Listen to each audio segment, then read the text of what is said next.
Good afternoon, everyone. We'll just wait for a couple more minutes to allow others to join in and begin the lecture. Cheers.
All right.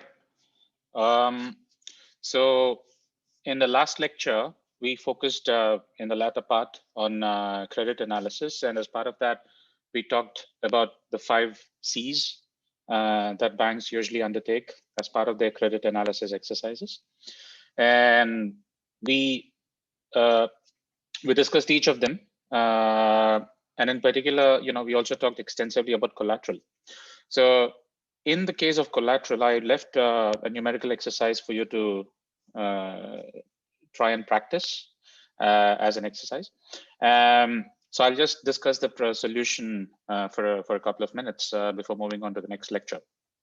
So here, the question is, let's say you're a borrower and you need $100 for a single period to finance a particular project. Now, the project that you can invest in using the loan is of 2 types. You have the option to invest in either a safe or a risky project, and it has a certain payoff at T=1, depending on whether the project succeeds or not. So if you take the safe project, for instance, there is a 90% chance that the project will earn a payoff of $300 at the end of the first period, and 0. On the other hand, the risky project has a probability of success of just 60%. Right? So the bank does not know which project you'll choose, but it nevertheless wants you to invest in the safer project. So it implicitly wants you to invest in the safer project because that ultimately ensures the safety of its loan itself. Let's say the market interest rate is 10%. Okay.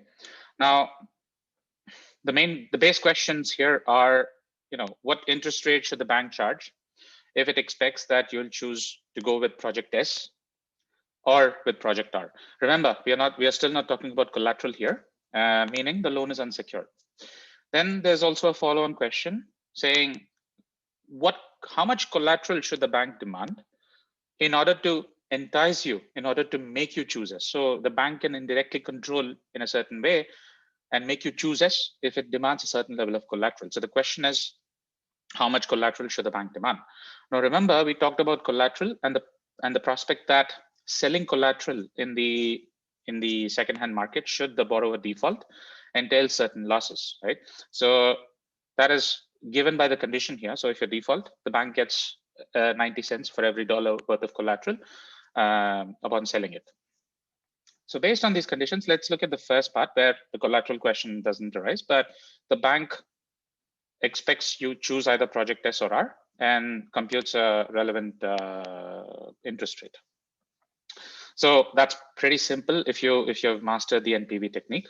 So if you take the first case, if the bank expects you to choose S, then it's basically looking at what your expected cash flow is if you choose to invest in project S in one period, and that's determined by 0.9. Right, 0.9 is the probability that you earn $300 by investing in the safe project, times 1 plus RU, that's the interest rate the bank will charge, times 100, which is the original loan amount, divided by the discount factor. Remember, you have to discount back to one period, and 1.1 is 1 plus 10%. That is the discount rate already provided to you. Now, obviously, the maximum loan amount that the bank can provide is the NPV of your future expected cash flows. In other words, the expected value of the project in today's terms. So the left-hand side is the expected cash flow in NPV terms, and $100 is the actual loan amount. So if you equalize that, then you have a single unknown, which is the interest rate charged by the bank, and I got a result of 22.22%. Okay. Now, what is the payoff if you invest in S? That's simple, right? I mean, we know the success probability of the project is 0.9, and these are the net. This is the net payoff. So 300 is the amount earned times 1.22, right? 1.22 is 1 plus R, the interest rate charged on the loan 1 period later, and 100 is the original amount. So the second term here represents the actual loan amount that needs to be repaid by the borrower at the end of 1 period. So the net payoff is $160 if you decide to invest in S. On the other hand, if you decide to invest in R, your expected payoff is, by the same logic, it's $167. So even though the bank expects you to invest in S and charges a certain interest rate, 22.2%, which one are you more likely to invest in? It's R, because that gives you a higher payoff. So there is obviously a net moral hazard problem, right? Because the bank expects you to do one thing and you do something else. Now, apply the same logic for the more riskier project, and we arrive at an interest rate of 83%. If the bank expects you to invest in project R, the net payoffs in that case are $105 if you invest in S, and $130 if you invest in R, meaning if the bank charges you an interest rate of 83%, expecting that you invest in R, then you're very much likely to invest in R because the net payoffs are higher for the borrower in the case of investment in R. Okay, so here you don't have any moral hazard problem because there is an alignment of expectations, alignment of interests. The bank expects you to invest in R and you do invest in R. Right? So no moral hazard problem. But what is the difference here? The interest rate charged in the previous case was 22% for a safe project. Here it's almost 83%. It's a very expensive loan, right? Which is not very good from the borrower's perspective. And also the net payoff is $30, $37 less. So it was $167 in the previous case if you invested in R, and now it's just $130. Now, coming to the second part of the question, which is case 3, where the bank wants to impose an extra condition of you providing some collateral as guarantee against the loan. So the question is, what is the amount of collateral C that the bank should demand from you? That is, how do you determine that? Well, there are multiple ways to compute the value of C. One simple way to do this is to demand a level of collateral that makes a borrower indifferent between choosing an S and R, right? So whether you invest in R or whether you invest in S, either project, the net payoff should be the same. And this is exactly what the expression here is showing. So the net payoff, if you invest in the in the safe project, is given by the left-hand side expression. So this is the net payoff if the project succeeds, right, at the end of 1 period. And if the project fails, which is with the probability 0.1, then the bank keeps the collateral. So the net payoff is minus 0.1 times C. So this is the total net payoff, expected net payoff if you invest in the safe project.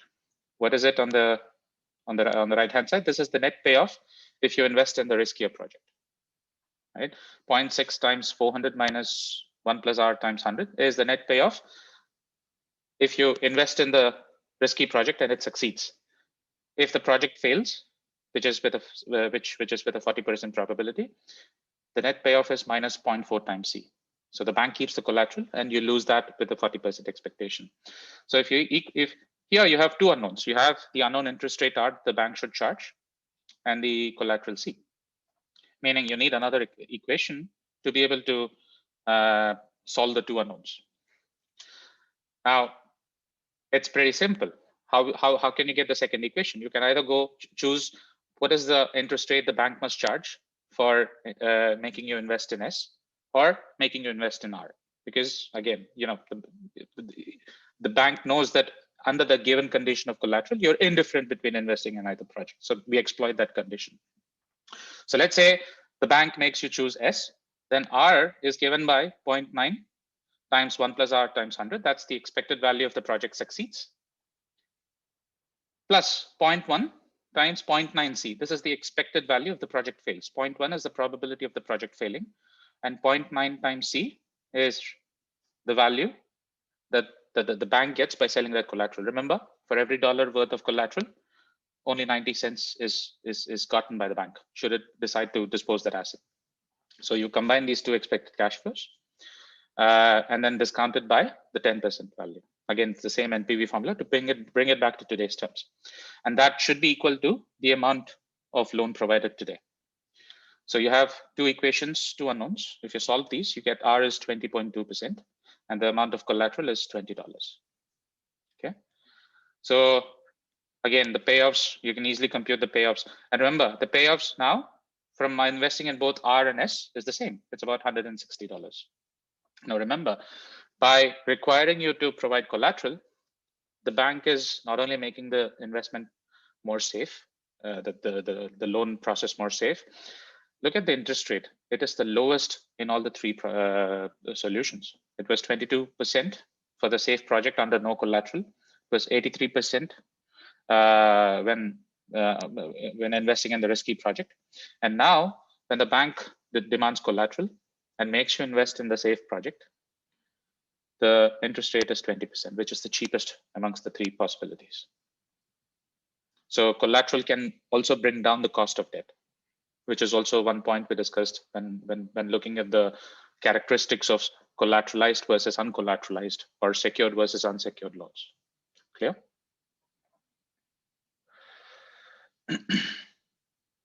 Okay, so let's move on to the next lecture. Let me just share the slides.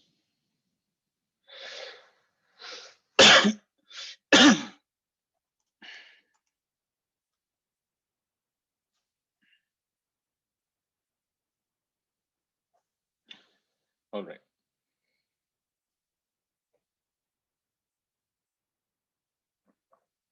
So today we'll cover a lot of material, actually very new material, okay? So we'll focus a bit more from a more theoretical perspective as to why financial intermediaries, especially banks, should be regulated. We have touched upon this in a very brief manner in the past lecture.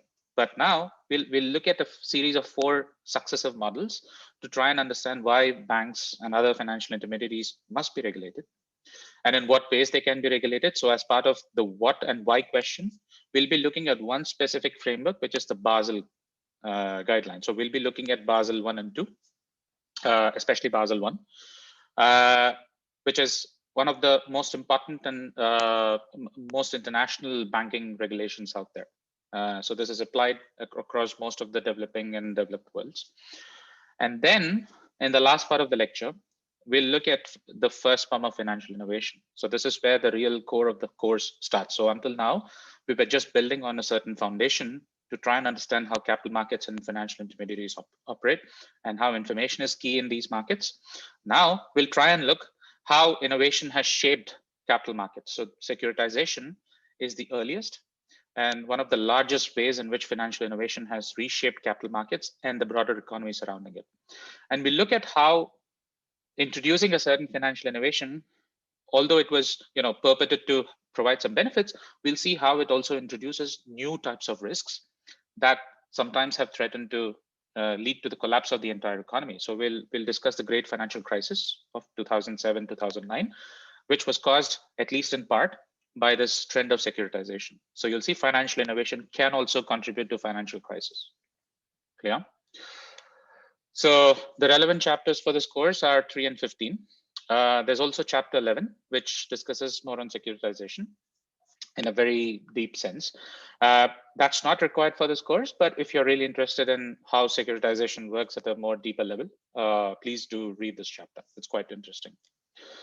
Now, let us try and spend the first part of today's lecture on trying on understanding whether banks should indeed be regulated. Okay, so we'll try and understand using a simple set of models.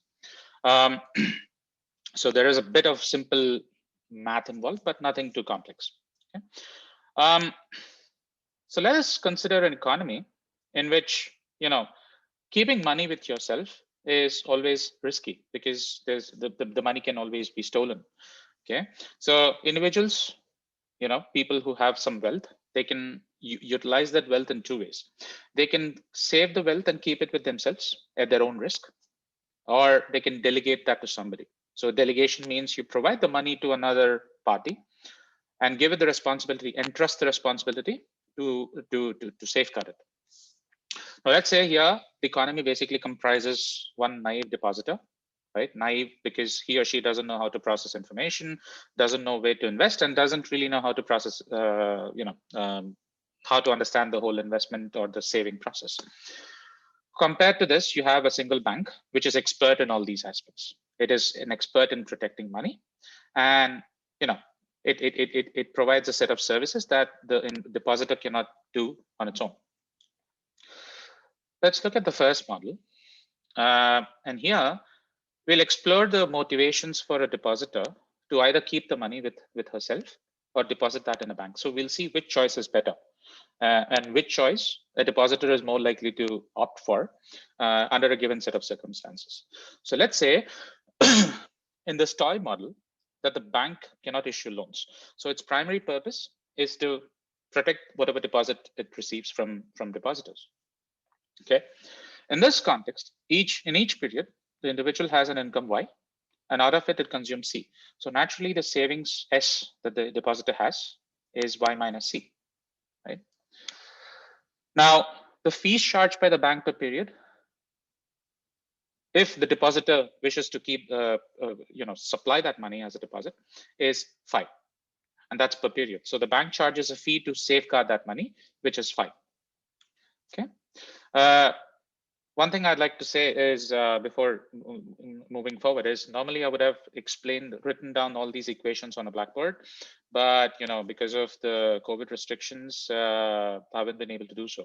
But nevertheless, I've tried my level best to write down the equations in a step-by-step manner as much as possible, and also because I don't have any writing devices. So I hope you'll understand and cooperate, and I thank you for your understanding. Right now, moving forward.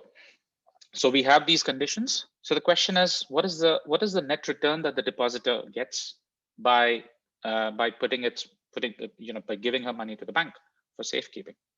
That is given by S minus 5, which is the net return the bank will pay back to the depositor at the end of one period, minus the initial deposit provided, divided by S. That's the interest rate charged on the deposit. And that, if you solve that simple equation, you get minus 5 by S, which is less than 0. And that's obvious because the bank here is not issuing loans. It's just acting like a security guard, meaning it's charging a fee to keep your deposit. So what does this minus 5 by S tell us? It is the per dollar cost charged by the bank to safeguard the money. So remember this term minus 5 by S, because we'll use that in the later model. Now, compare this with the probability of theft, which is P. So there's always a risk of theft in this economy, and which the depositor faces. And let's say there is a risk of theft happening with a probability P. Now, obviously, we know from previous lectures that the bank is much more capable of protecting deposits at a much lower cost compared to an individual naive depositor. So let's say the cost to safeguard wealth by the depositor is phi dash, where phi dash is greater than 5. So the cost for the depositor is marginally higher compared to the cost for the bank to save the same to safeguard the same dollar. Now, the main condition you have to understand is when is it optimal for a depositor to save the money by herself, to safeguard the money by herself. That can only happen when the net return she gets one period later from safeguarding her money is greater than the expected money she retains, conditional on theft occurring or not occurring. right? How do we write down that equation? So the left hand side here of this inequality is S minus phi dash, which is the net return you get after one period if you keep the money with yourself as a depositor. What is 1 minus P times S? That is the net amount you save, conditional on theft not happening. 1 minus P is the probability of theft not occurring. So you'll be incentivized to safeguard the wealth on your own if this inequality is satisfied. That is, S minus phi dash is greater than 1 minus P times S. If you rearrange the terms here and a bit, you'll get phi dash is less than P times S, right? Now, what does this expression tell us? The cost to safeguard wealth by the depositor, which is phi dash, is less than P probability of theft times the amount saved. So PS is the expected amount stolen, right? So you would only keep the money in your house if the cost of safeguarding is less than the expected loss from the theft itself, right? This is exactly what this expression is telling you. Now, remember, phi dash is greater than phi, which means naturally the depositor is incentivized to deposit her savings with the bank rather than keep it with herself. So you see, we can derive a set of different conditions by exploring this simple toy model. So this model looks at the choice between saving versus depositing from an individual's perspective. Now let's move on to a second model. This is also pretty simple. Now let's say in this model, the bank is now able to lend. And suppose we have a borrower in this economy that needs to raise a loan amount M, where the amount requested, the loan amount M, is greater than S, the individual savings by a depositor. And let's say there are N depositors in the economy, each saving S. Now, the borrower faces two choices. The first choice is she can raise money directly from each depositor. Remember, that would mean you have to go to each individual depositor, which can only provide a maximum amount of S, and try and pool together enough deposits that reach the required amount M, right? So if that's the case, the number of depositors that must be approached is M by S, right? But there is a big model hazard problem here. One is it's not only difficult to approach so many different depositors and try to convince each of them to raise the money. There is also a big moral hazard problem, which is after having raised money from so many depositors and knowing that each depositor is naive, there is a big risk that the borrower might abscond, might default on the borrowed amount, or ultimately might also run away with that money. So let's say it costs each depositor B to monitor the borrower. Okay, so this is the monitoring cost borne by each borrower. Monitoring cost borne by each depositor to monitor the ultimate borrower. Okay, now the borrower naturally uses the money, invests in a project, and generates a certain cash flow K. And therefore, the expectation, the condition under which a loan can be provided is when K is greater than M times 1 plus R. So K is the cash flow generated. M times 1 plus R is the loan amount that total loan value that needs to be repaid. So a loan will be provided only when this inequality is satisfied. Now, what is the net payoff of the borrower? That's given by this very simple expression, which is K, the cash flow, minus M times 1 plus R, the loan amount that needs to be repaid, minus B times M by S. B is the individual monitoring cost per depositor, and M by S is the total number of depositors. The depositors are going to charge the borrower an extra fee in order to monitor him. So the net payoff is given by this expression. The cost of cash flow minus the loan amount to be repaid minus the total monitoring cost. Compare this with the other option where the borrower simply chooses to approach a single bank and try and raise the loan amount M. Again, the same conditions exist where the cost of monitoring that borrower is again B, and interest rate charged is R. However, the advantage here is that there is no duplication of monitoring required. There is only a single bank that needs to monitor the borrower. Therefore, the monitoring cost can be substantially reduced. And this is what we see. So the borrower's net payoff in the second option is K minus M times 1 plus R, which is exactly the same as here. The only thing that's changed is the third expression, the third sub expression here, which is just P, because there's only a single bank that needs to monitor the given borrower. When is the payoff higher for the borrower? It is in the second case, because remember, M by S is always greater than 1. So the monitoring cost here is far lower, meaning the borrower has a higher net payoff in the second case. Therefore, because the borrower's payoff is better if she goes to the bank, she naturally does so. So if you compare the two models here, what do you see? The depositor is incentivized to go to the bank rather than keep the money with herself. So there's a clear business case to have the bank involved. In the second model, you're seeing that it's also beneficial for the borrower to approach a bank to try and raise a loan rather than try and raise the loan from n different depositors. So both find it mutually beneficial to go and to conduct the business with the bank rather than with each other directly. Now, let's try and take focus on a slightly more complicated model. So let's say consider the following sequence of events. So again, there are n depositors. Each depositor saves S, but now we complicate the scenario a bit. Now, instead of using 1 period loans, the bank now lends to borrowers for 2 periods, meaning the borrowers have to repay at T/2, right? Now, one possible complication here is, although there are n depositors at T/0, there is a very high possibility that a fraction alpha of these depositors might want to withdraw their money, not at T/2, but T/1. So what happens is you have a fraction alpha of depositors wanting to withdraw their money at T/1, and 1 minus alpha wanting to withdraw their money at T/2. So what happens if fraction alpha of depositors who each provide S as a deposit want to withdraw at T/1? The bank has to pay a total amount of alpha times n times S minus 5.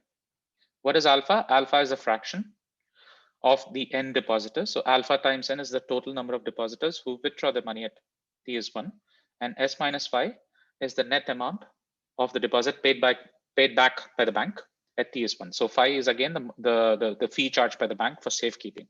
So that doesn't go away. Again, if you map the same thing to how much the bank is liable to repay the depositors at T/2, that is 1 minus alpha times n, the number of depositors at T/2 that are left, and S minus 5 is the individual amount that each depositor gets back, right? Simple. But here's a problem. The bank now has to decide intertemporally, what is this expected fraction alpha of depositors that might want to withdraw their money prematurely at T/1, right? Why does it need to know this? It is important because only if it knows alpha precisely will it be able to determine how much money it can lend for longer periods, right? So the bank has to decide these choices between accepting deposits and lending in an intertemporal fashion. So determining alpha precisely is key here. What happens if alpha is not assessed properly? Imagine alpha, the bank determines alpha to be low, and there is a higher percentage of depositors wanting to withdraw the money at T/1. You have a bank run. The bank can go bankrupt, right? Now, again, let's say there are every borrower within this economy in Model 3 needs M, where M, the loan amount, is far greater than the individual deposit provided by each depositor. Again, repayment at T/2. And let's say there are small m borrowers and small n depositors. So this comprises the entire economy. What are the total deposits? That's simply n times S. And the total loans that can be issued is small m times big M. The question, okay, so let's say the bank receives n times S as deposits, and it potentially provides m times big M loans out, right? It lends out m times m. small m times big M. What are the excess deposits held by the bank?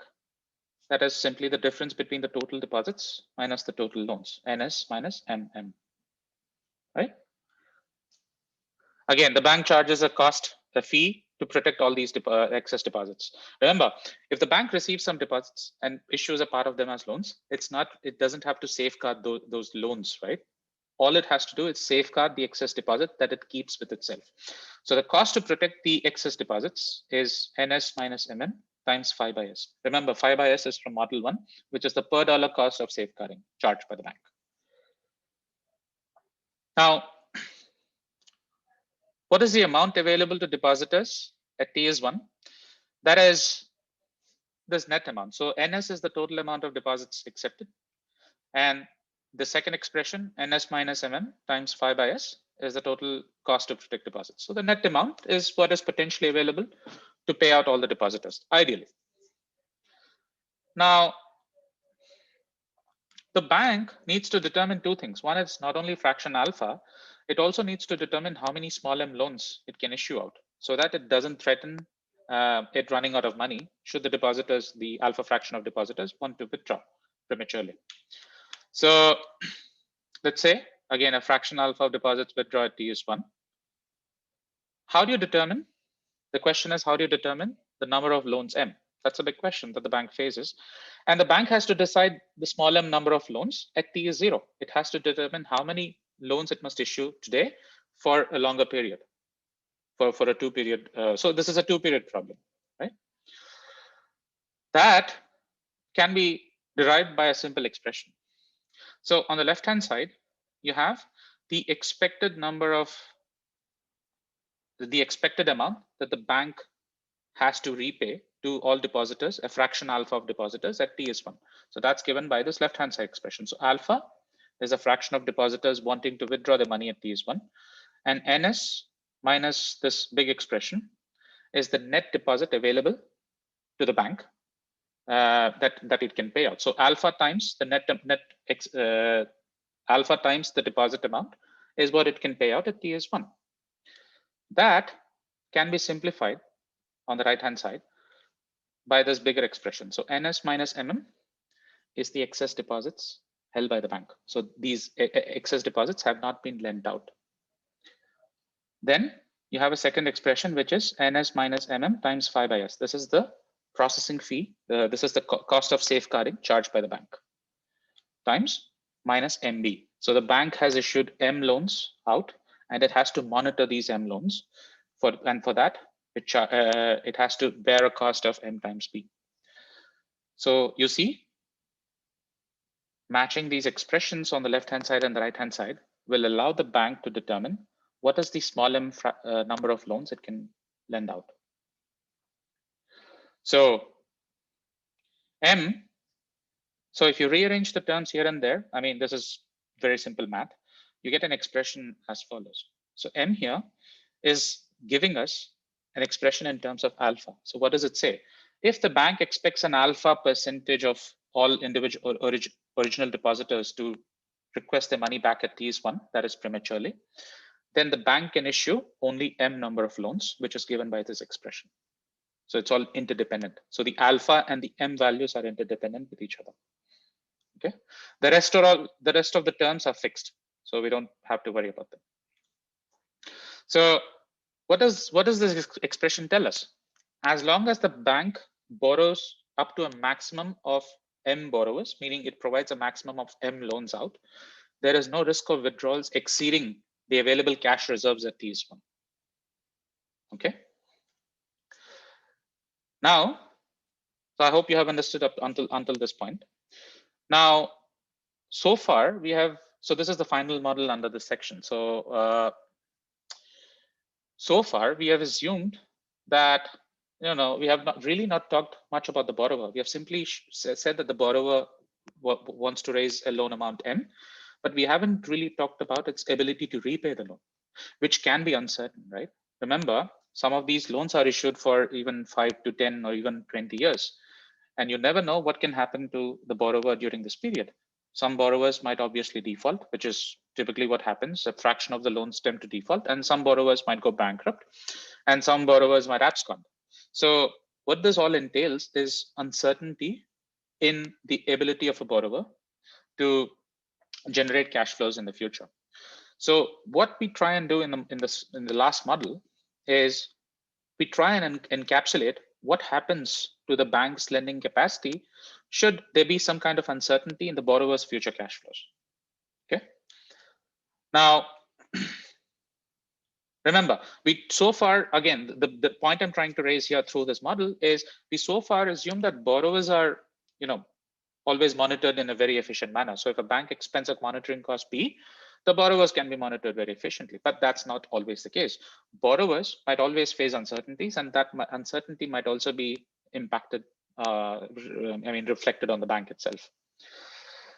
Now, obviously, if there is uncertainty, then the expected NPV of future cash flows of the borrower becomes a random variable. Right? So this is just a simple way of capturing uncertainty on the borrower's part. How can we capture this? We say that if U represents the probability of uncertainty, meaning U represents the riskiness of a borrower, then there is a probability U that the borrower will not be able to repay, meaning its cash flow and NPV terms become 0. On the contrary, with the probability 1 minus U, we can expect that the borrower might be able to generate K star cash flows over a certain time period, let's say 1 period. Okay. Now, the borrower will obviously get a loan if its expected future cash flow generation capacity exceeds the loan amount and the interest rate charged, and that's given by this expression. So the borrower will succeed in getting a loan if its expected cash flow generation, which is 1 minus U times K star, which is just an expected value computation based on these probabilities, exceeds M, the original loan amount, times 1 plus R. That's pretty straightforward. Now, remember, we are still talking of loans that are issued out for 2 periods.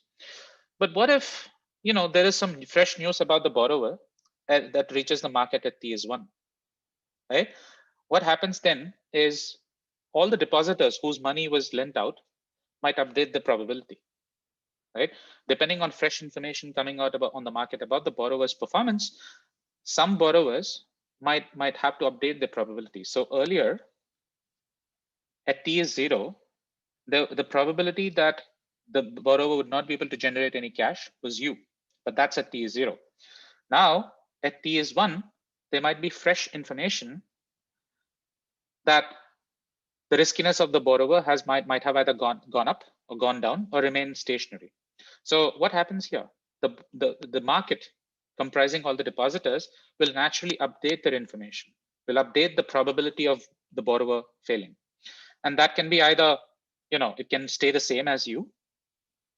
It can be bad news, meaning the probability of riskiness goes up. So U1, which is the probability of failure in time T is 1, might be very high if there is bad news on the borrower's performance, or it might go down, meaning the riskiness of the borrower goes down at T is 1. But nevertheless, it entails some kind of a Bayesian updating on the part of depositors and the bank itself about the riskiness of the borrower. So the question is, how can we try and encapsulate this? And what would be the reaction of depositors conditional on the arrival of this new information at T is 1? Okay.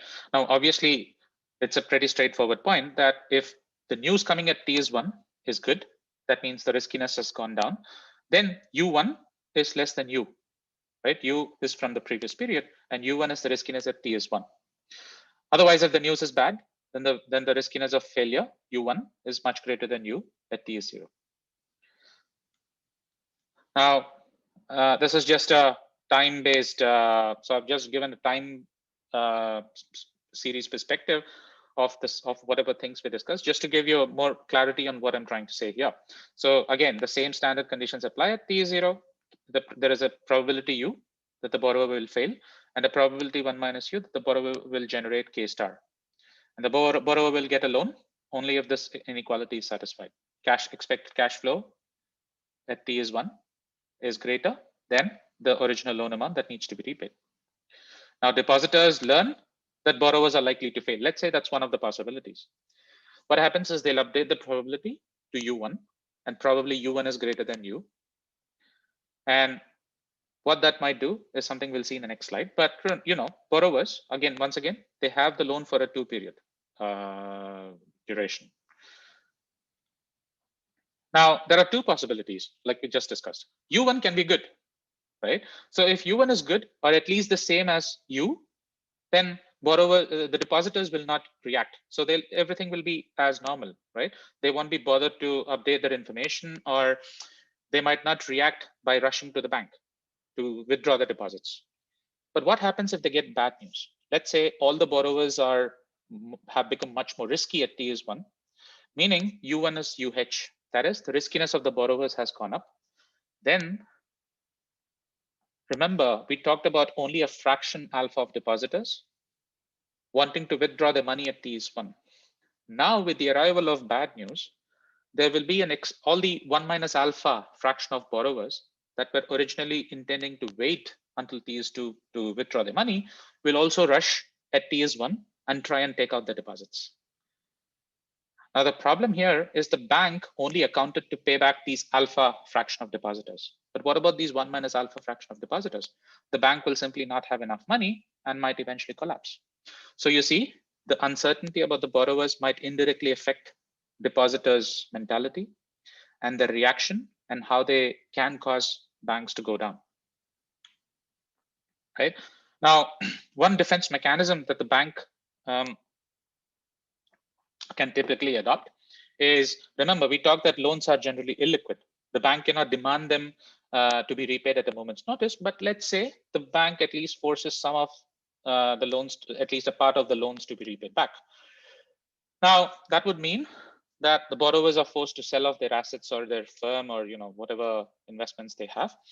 And let's say they are able to repay only a final value L per borrower. So L is something called the liquidation value. And typically, because these are forced asset sales, which are done quite quickly, the value obtained, the amount raised through a liquidation sale, L, is substantially lower than the original loan amount or the cash flow generation capacity as well. So L is substantially lower than K star. So K star was the original cash flow generation capacity if the borrower did not fail. And the liquidation value will typically be far lower than K star. Meaning, even if the bank is able to force all the borrowers to sell a part of their money, it will still be in an incapable position to pay out all depositors. So imagine the left-hand side expression is the amount of money that the bank already had to pay out the alpha fraction of depositors at TS1. And it is only able to raise this extra amount, M times L, from the M loans that are issued back and force them to liquidate. But this is still insufficient compared to the excess request from the 1 minus alpha fraction of depositors who now suddenly do not want to wait until TS2, but want to withdraw the money prematurely.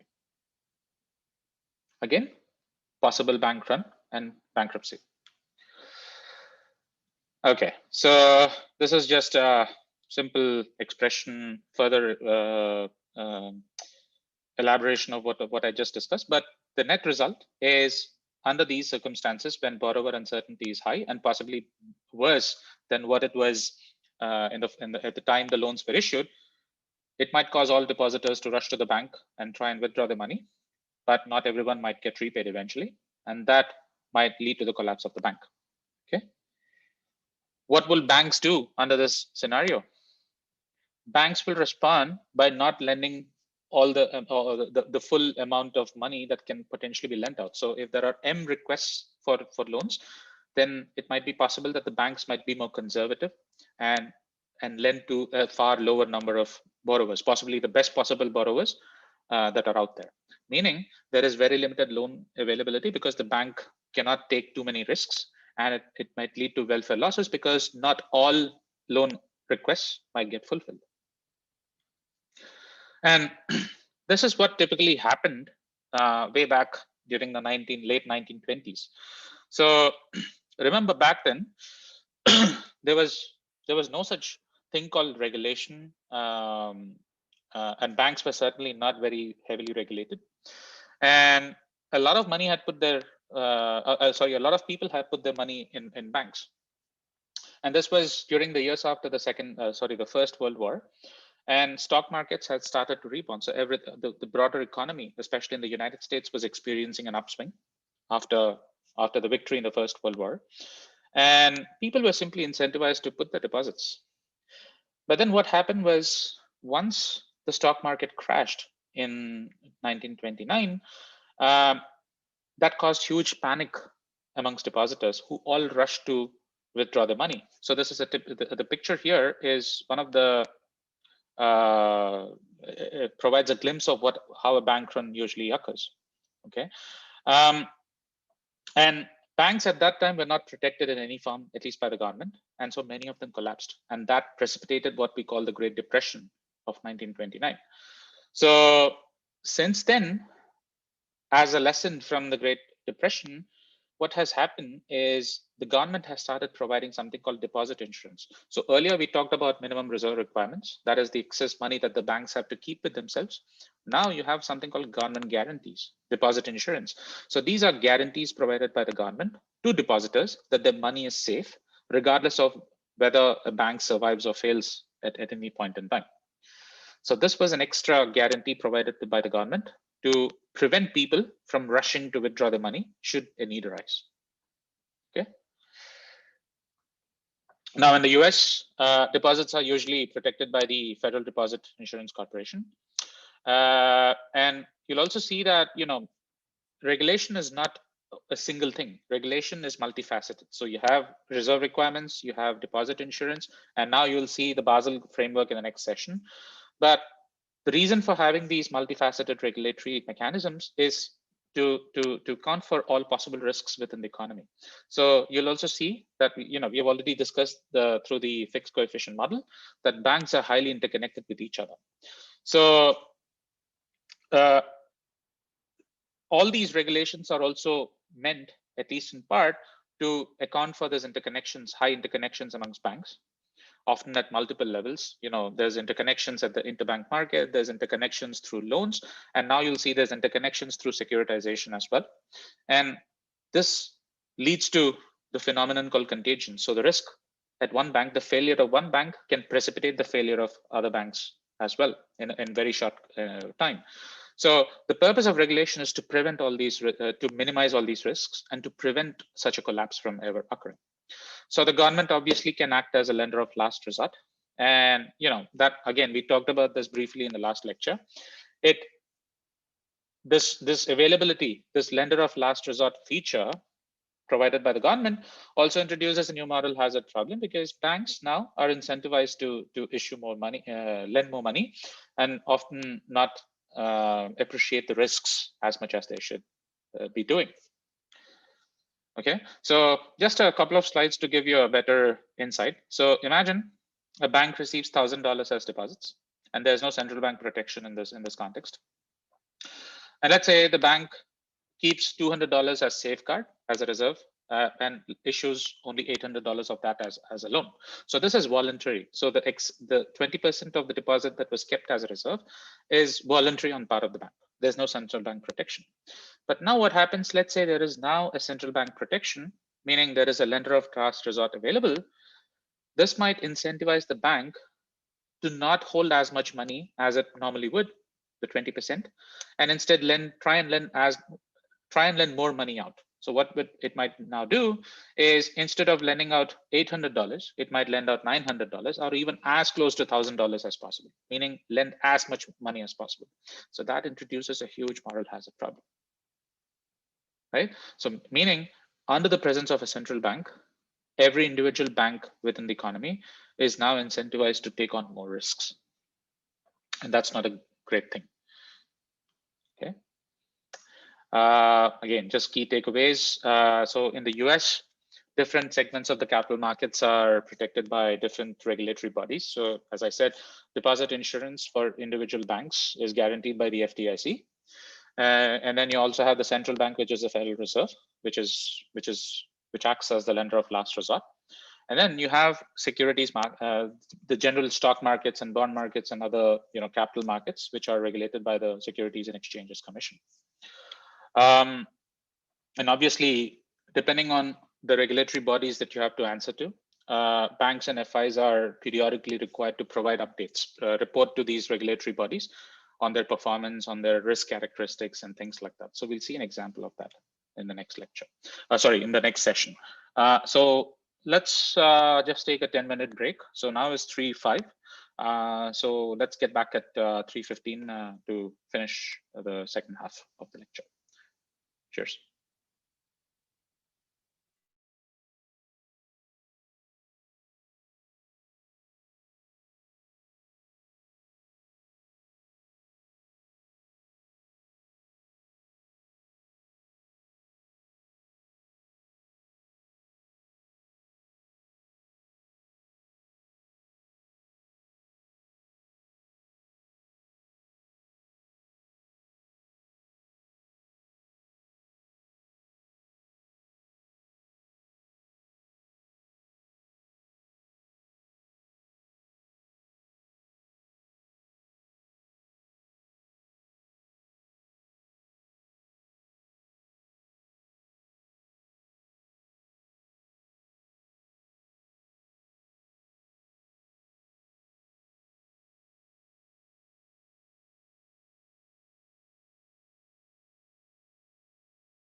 All right. So let's get started with the next part. Again, the title is a bit misleading. We have been talking about banking regulation so far, but this section will talk more specifically about one particular banking regulation. Okay,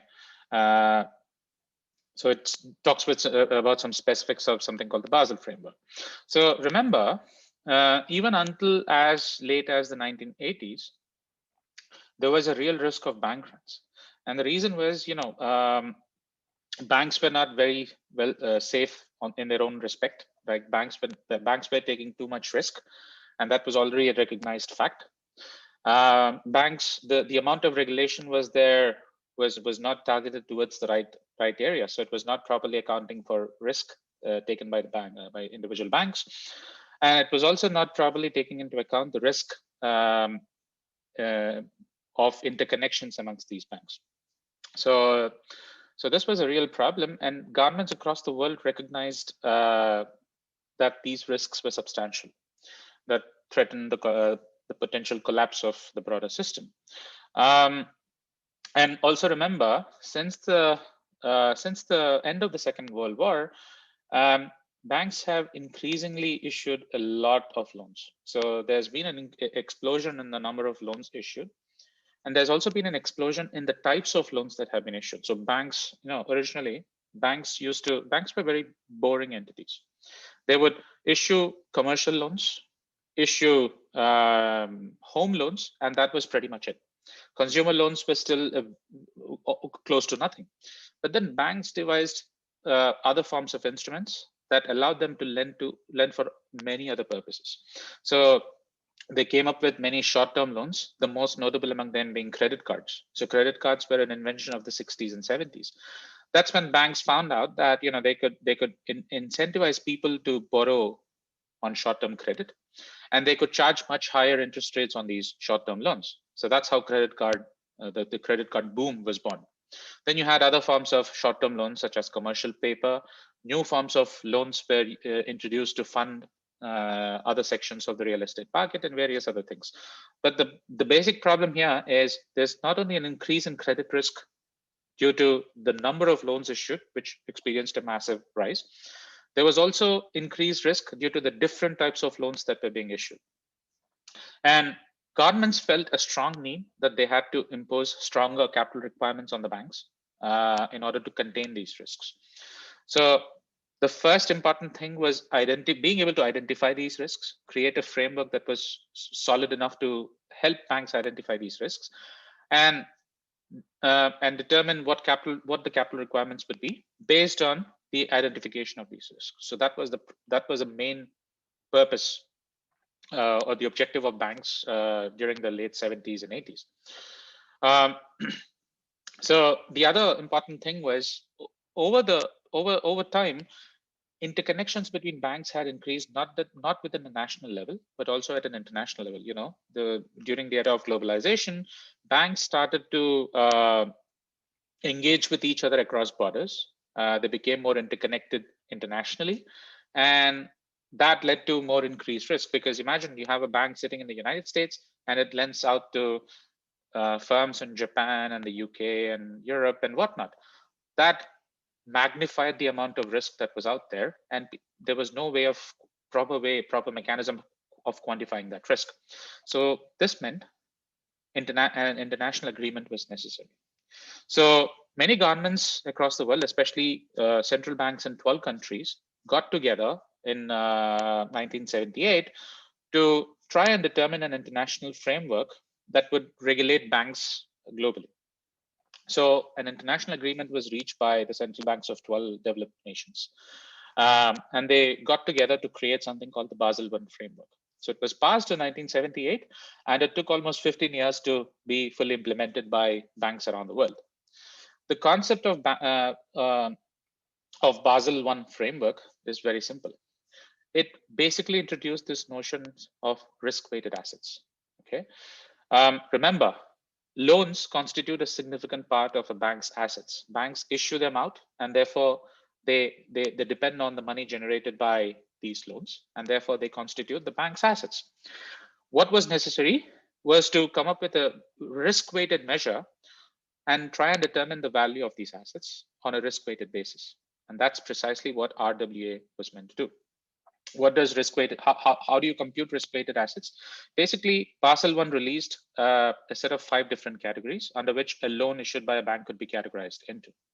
Okay, so they started with cash, right? These are the most liquid, but these are not typically loans. These are just cash held by the bank as a safety against with deposit withdrawals. Then you had government loans. These are the safest form of loans that are out there. And then you move on progressively to far more and more riskier type of loans. So you have treasury bonds, which are slightly more riskier than long-term government debt. And lastly, you have housing debt and corporate debt. Now, for each of these risk categories, there was a conversion factor that was supposed to be applied. So cash typically had a conversion factor of 0, meaning, remember, cash is the least risky asset held by a bank. Holding cash doesn't really threaten the bank's position ultimately. So cash had a conversion factor of 0. And then as you moved on to the next successive category, which has more risk within it, the conversion factor increased. So corporate debt, which was deemed to be the most risky loan type, has a conversion factor of 100. Whereas housing mortgage loans, home loans, have a conversion factor of 50%, meaning they were deemed to be less risky than corporate loans.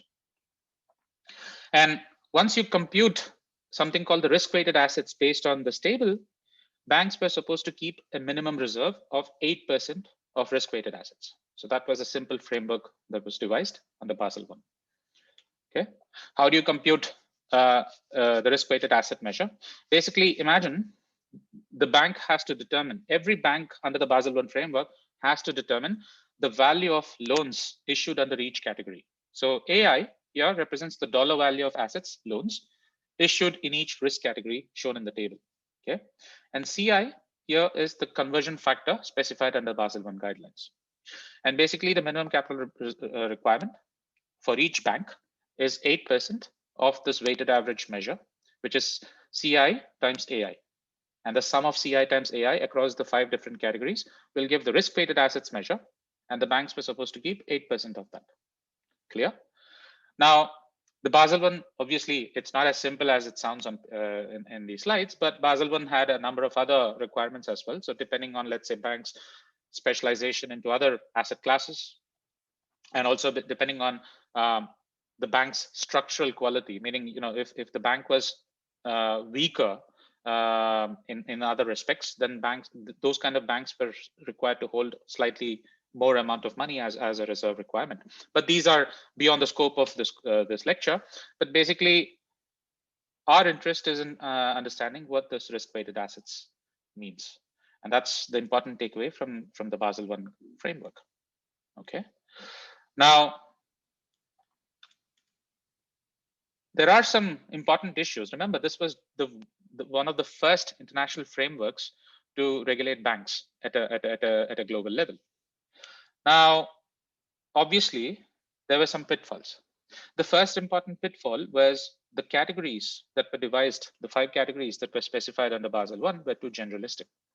There were the definitions for each of these loan types was very vague, meaning banks could manipulate how they categorized a given loan. So imagine a bank had issued a loan to fund to a firm to fund the purchase of a building. Now, typically that should have been categorized as corporate debt, meaning it would have a conversion factor of 100%. But what happened was, because of the vagueness with which each risk category was defined, some banks at least, they redefined such corporate loans as home loans, because they argued that this was meant to purchase a building, therefore it was a mortgage rather than a corporate loan. So that's how they played around with the definitions. And this is something that banks always tend to do, even to this day. Now, another important factor is just shed light on these conversion factors. Do you see something peculiar here? Anybody would like to answer? Think a bit more on whether there's a problem here in this table, especially with respect to categories 4 and 5, mortgages and corporate debt.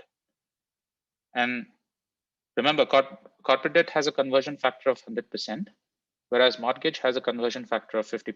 Do you see any problem with that?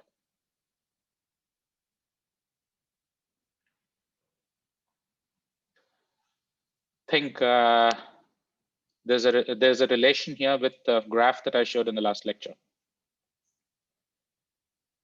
Do you see a problem with that? Do you think a 50% conversion factor is okay for home loans?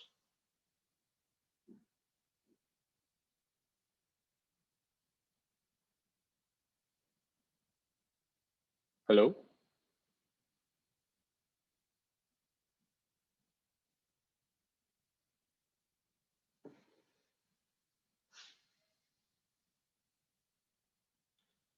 Guys, it's better if we keep this interactive at least sometimes.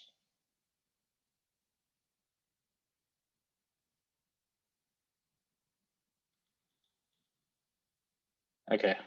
The problem here is sometimes mortgages are often way too riskier than corporate loans.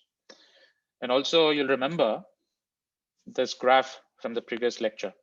Remember, since the 70s, because of competition from other types of financial intermediaries, banks have increasingly ventured more into the real estate market. They have issued far more mortgage loans compared to commercial loans, meaning that exposure to commercial to real estate has increased substantially compared to the risk exposure to the commercial loan market. Whereas banks under Basel I had the option to just underweight real estate loans by 50% and take commercial loans at the full conversion factor of 100%. Right? What does that imply? Even though they are increasing their exposure to the mortgage market, because they're able to reduce by 50% using the conversion factor, the amount of capital reserves that they are required to keep can be brought down artificially than it what should be in a real sense. The other third problem with, one of the major problems with Basel I was that assets, the value of each loan was estimated at the time of issuance. But then remember, the value of a loan, the value of a loan can change according to market conditions. Remember, these loans are sometimes issued for 10 to 30 years, and anything can happen. Due to market fluctuations, crisis during this period, or booms during this period, the value of these loans, at least on market, based on market fluctuations, can change variably over time. But then Basel I did not impose any such requirement.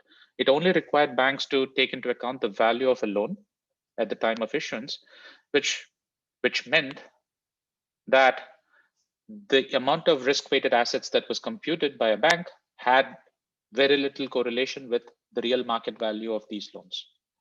And that's a big problem, because if the bank is not properly accounting for the market risk, then the amount of reserves it holds does not really reflect market conditions that can also threaten financial stability. Now, central banks in most countries realized that this was a big problem. They recognized some of these issues, and so they passed something called Basel II in 2004, which was meant to be a much more comprehensive set of guidelines compared to Basel I. So it was passed in 2004, and it was fully implemented just before the start of the financial crisis. And in addition to the credit risk that was captured using this risk-weighted asset measure, Basel II introduced additional types of risk that banks had to now account for, namely market and operational risk. So market risk was basically a method to account for the fluctuations in the value of a loan depending on market conditions. So that was typically accounted for using something called value at risk models. Now, you don't have to try and understand what value at risk models are for the specifics of this course, but just remember the name. Because if you end up working in a bank, especially in the loan division, it might be the case that you have to work with the value at risk model. Okay. Then banks were also now required to account for operational risk. Remember, what matters within the bank is not just loan issuance and servicing, but also the corporate culture. So the operational risk was meant to capture the quality with which individual departments within the banks functioned, the quality of their internal processes, whether that's in terms of servicing, originating loans, whether that's in terms of processing information, how the people were compensated, what kind of information systems were used to process and disseminate information. All these factors had to be accounted for under Basel II. So the risk-weighted assets measure, the RWA measure, was also revised. So in addition to the risk-weighted assets measure determined by credit risk, according to the table that we just saw, banks also had to hold 12.5 times the value determined for the market and operational risks. So the amount of risk-weighted assets increased under Basel II.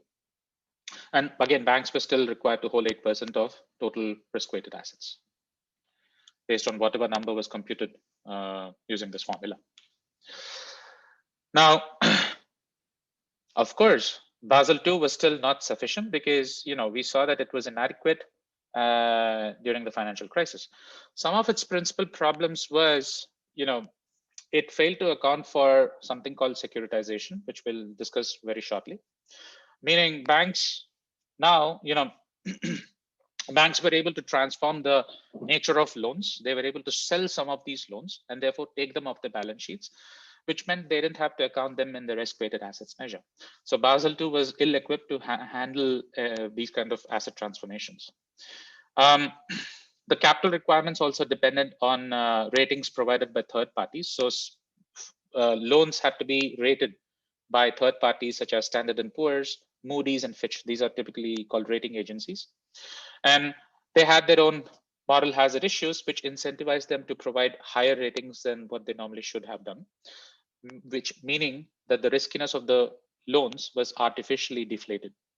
So there was a problem with proper quality rating of individual loans. And models of market risk, especially the value at risk model, can be easily manipulated.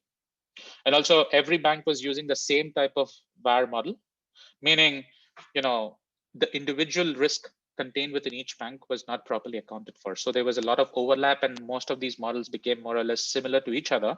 So that led to an increase in the systemic risk or the contagion levels within the banking system.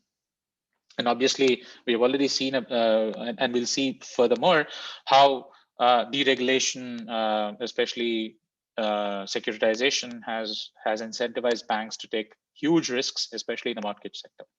Okay. Now, let's focus on the very last part of today's lecture, which is securitization. So this is the first form of financial innovation that we'll discuss in this course.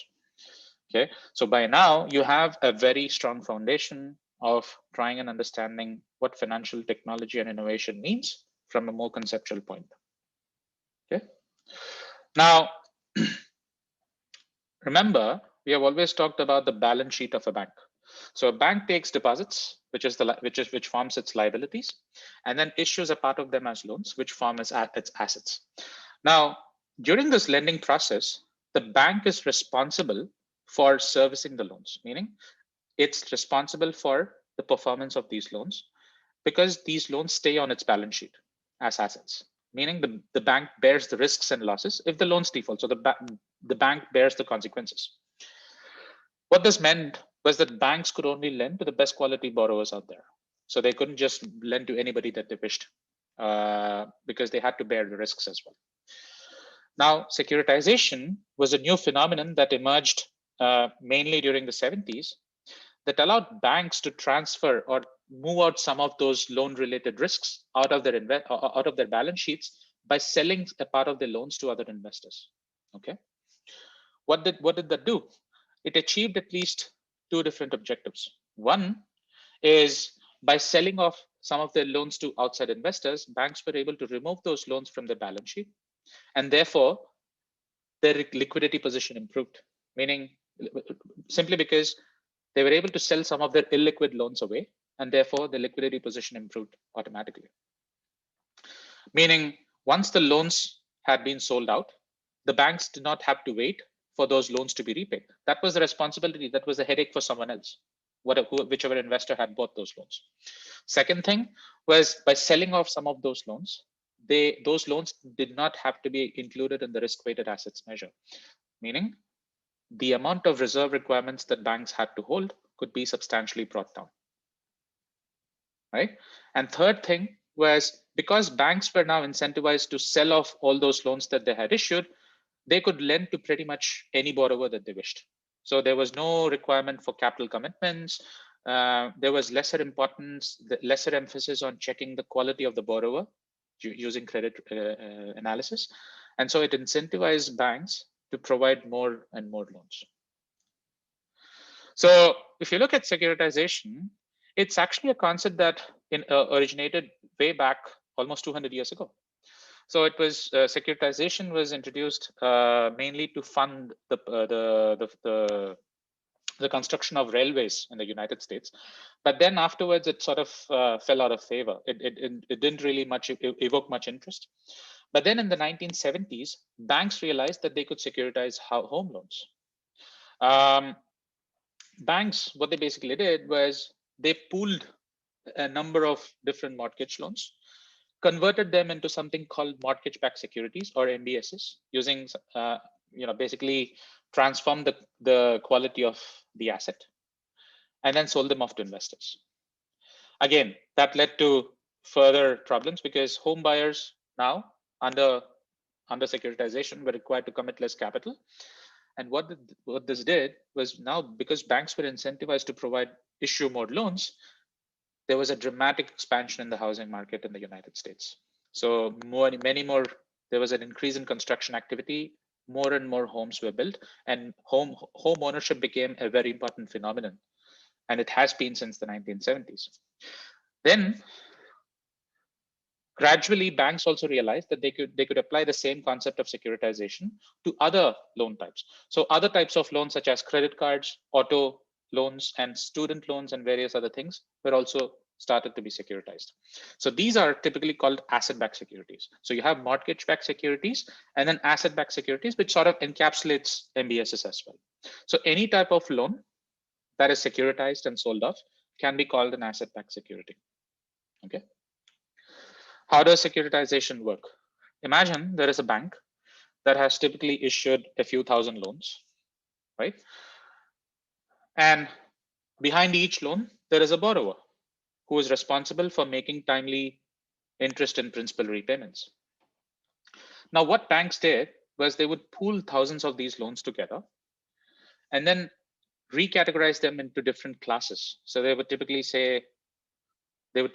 create anywhere from 3 to 20 classes. So let's say class A, comprising the best quality loans, class B comprising the next best quality loans, class C comprising the worst quality loans. Okay, so they would pool and then recategorize all these loans into three or more classes. And then they would simply pool these together and call them as mortgage-backed securities. Okay, the problem here was that once you had converted these pool of loans into mortgage-backed securities, it was impossible to verify or evaluate each individual loan that was underlying these mortgage-backed securities.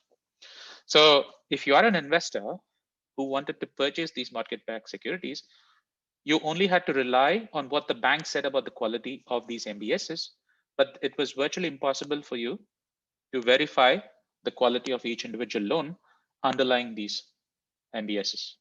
And that's because, remember, imagine even if you're a very professional investor, and let's say you have an army of analysts who's equipped to evaluate loans, it's very difficult to individually go through the quality of assess. It's impossible to assess the quality of each individual loan one by one. And this is the trick that banks adopted under the securitization process. So what they did, they created these MBSs, classified a lot of these loans as top quality, and they used these rating agencies to classify them. And basically, they sold off these MBSs to investors. Now, sadly, there was a lot of investor appetite. Many investors were willing to purchase these MBSs because these were offering very high returns, and therefore investors also did not bother to verify the true quality of these loans. So there was a big adverse selection problem here, right? Information that the true quality of loans was something else compared to the quality presented under these MBSs. And investors simply didn't care at that time. And they just kept purchasing whatever MBS was thrown at them. Okay. Now, what is an issue with securitization? We have already seen the bank once it securitizes a loan or a group of loans, is not responsible for the performance of these loans afterwards. So there is no incentive, there is no repercussion for the bank if the loans default, and therefore the bank does no longer have to borrow. The bank doesn't have to bother that the loans are of good quality. So the focus shifted from doing proper credit analysis and issuing loans to the best quality borrowers to try and issue as many loans as possible. So this also led to a moral hazard problem because, again, there was conflicts of interest and investors would have gotten affected had the quality displayed for an MBS been different from the quality of the underlying loans, right?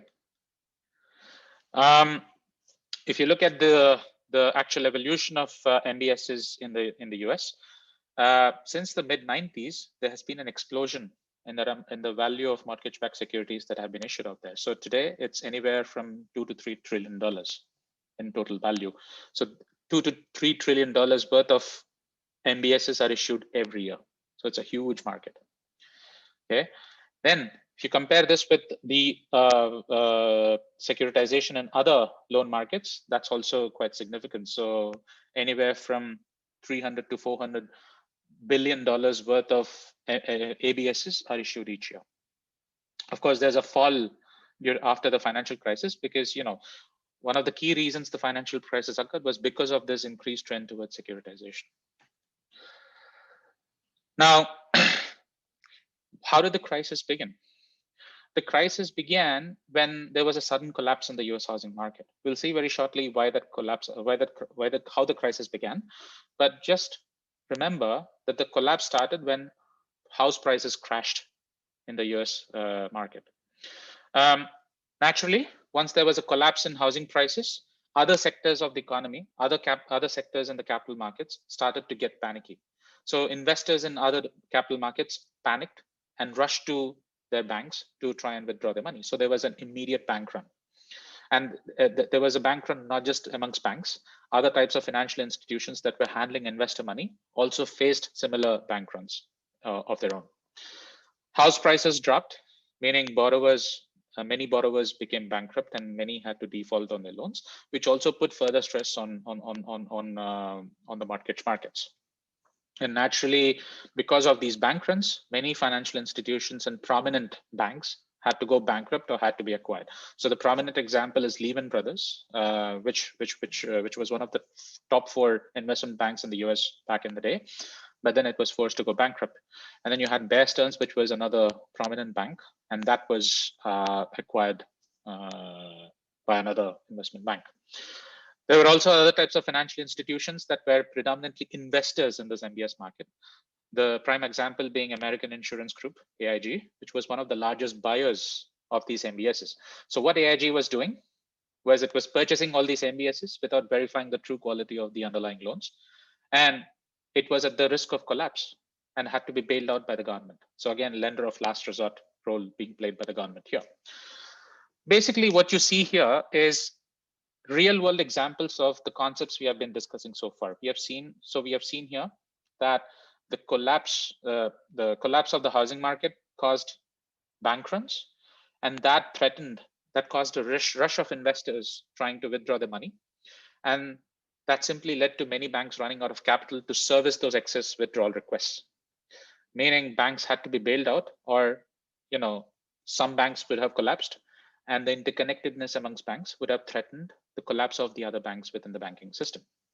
And naturally, this had far more repercussions within the economy. So there were a lot of job losses during that period. I started my career during that time, and I saw the effects firsthand. And by 2009, the unemployment rate in the US hit 10%. So it was a very big crisis back then, and there was a lot of panic. So it's been termed, the financial crisis has been termed as the worst recession since the Great Depression. And not only was securitization to blame, but also the extensive interconnection amongst banks and other financial players in the market. And what this did was the crisis simply dried up all the credit that was available in the market. So many banks were unwilling to lend to each other. Many banks stopped lending to any kind of borrower. And obviously, that threatened that threatened firms' access to capital. So firms could no longer borrow to fund their financing needs, and therefore they had to lay off a lot of workers. So that's how unemployment rose. So if you look at it in monetary terms, the total cost of the financial crisis, it lasted for a period of about 2 years. So the total cost was about it's been estimated to be between $6 to $14 trillion, which means that every household in the United States lost between $50 to about $120,000 over that period. Okay, so other ways of looking at how the crisis took effect is something called the TED spread. So the TED spread, in simplistic terms, is just a measure of the level of risk perception amongst investors. So if the spread is high, it means that investors have less confidence in the performance of the economy and they perceive more risks. So you see, until the crisis, before the crisis, the TED spread was pretty low. It was very close to 0 or 0.5%. But then suddenly during the crisis, it shot up to almost 5%. So it clearly shows that investors, who are the primary depositors to all these banks, lost their trust in the banking system and the business model of these banks. So naturally, they demanded higher interest rate in order to provide deposits. So this is captured by the TED spread, and you see it shot up during the crisis period.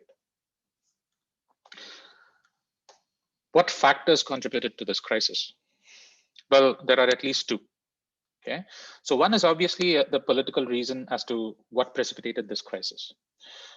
The crisis was political in nature because, since the 70s, many politicians, especially in the United States and obviously in other countries, have seen access to credit as a way to get more votes. So what they did was they realized that many people wanted to purchase homes but could not do so because they did not have proper jobs. They did not have stable incomes. And so they wanted to incentivize in some way to enable more people to purchase money and therefore get votes in return.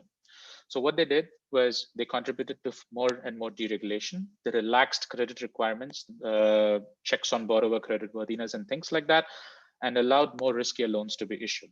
So that's the political reason that contributed over time to increasing risk within the housing market. There was also the financial innovation aspect. There was, banks were facing increased competition and they wanted to, try and find loopholes within the system to generate more profits.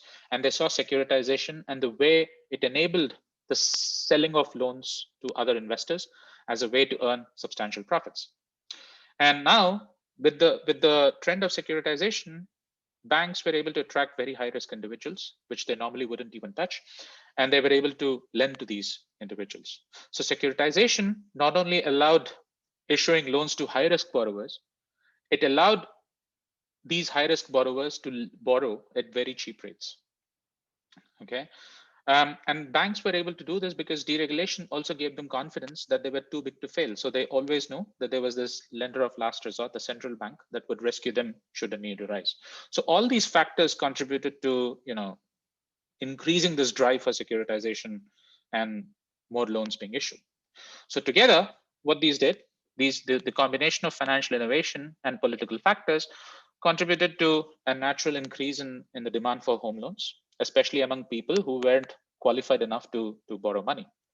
And as more people started buying homes using cheap money, the prices of houses, especially in the United States, started to increase. So house prices starting from 98 onwards until 2005 experienced a massive increase. So example of this is the Case-Shiller House Index. So this is this index provides a representation of the general prices of the housing within the housing market in the United States.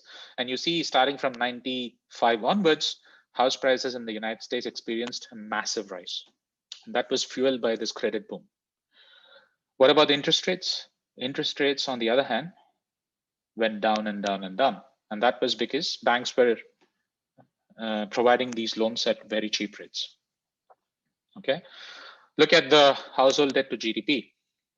So the indebtedness, the amount of debt held by the average household in the United States as a percentage of GDP increased substantially during this period and then crashed afterwards. So you see, credit increased within the economy, especially in the housing market. How did the bubble burst? Well, we have learned that house prices increased from 98 all the way up to 2005, 2006. And this was also fueled by low interest rates. So the Fed was charging very low interest rates, and that naturally allowed banks to lend at very cheap rates. But then suddenly, and quite surprisingly, the Fed increased interest rates. And that led to a sudden drop in the house prices automatically.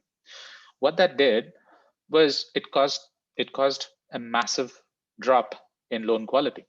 So typically, you can categorize borrowers of home loans into two types. You have prime mortgages, meaning these are loans, home loans issued to borrowers that are of good quality. So these are typically borrowers with a stable income. They probably have a good credit history, and they typically commit a part of their own capital when purchasing property. So usually it would be 20% of the price of a home.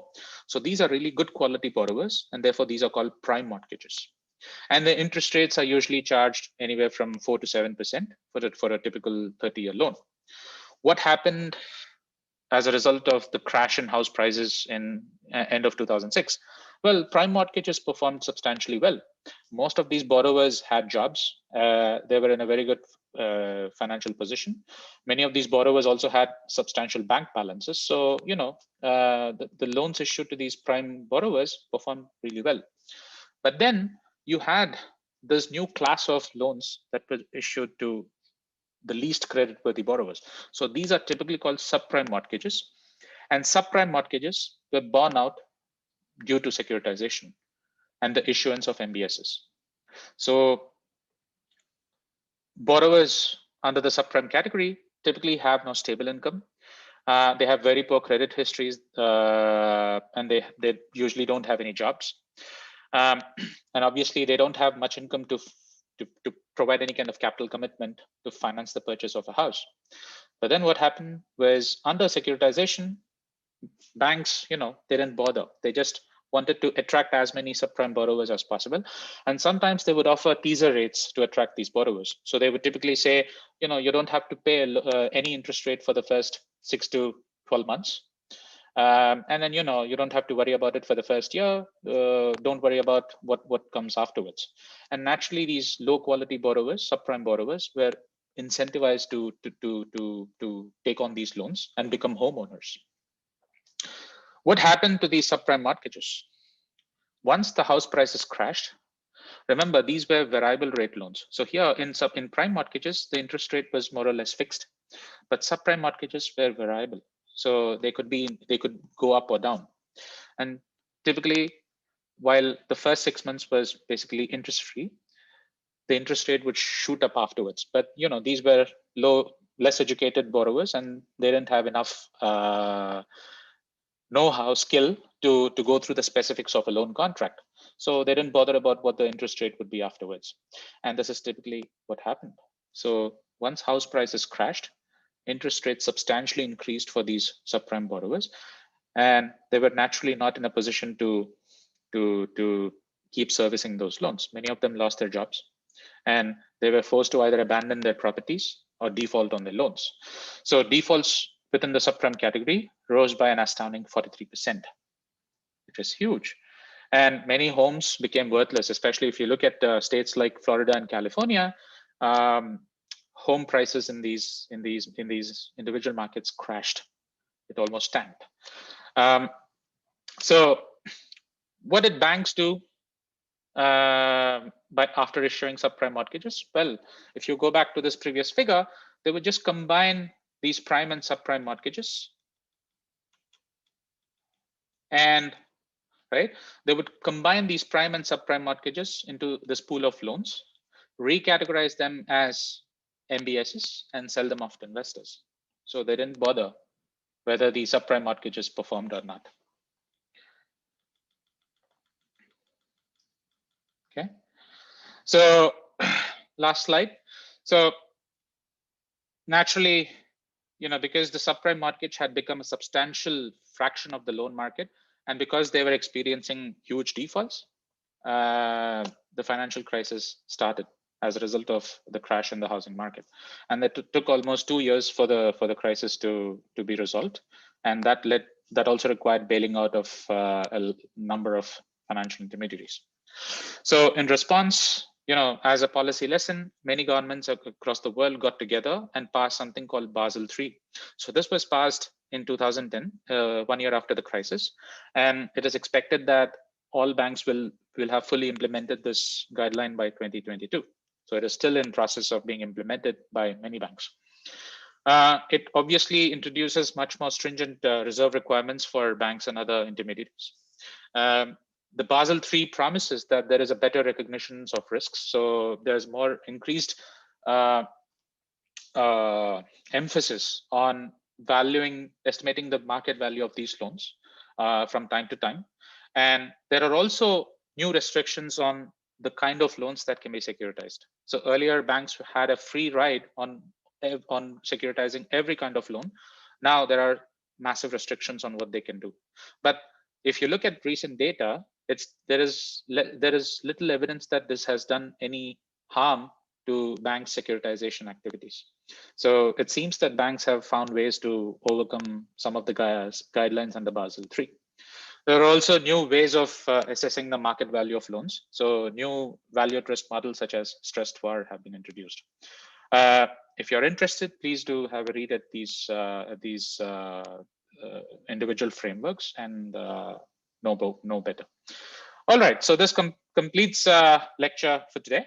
If you have any questions, as always, feel free to send me a mail. So I'll see you on Friday. Stay safe. Thanks.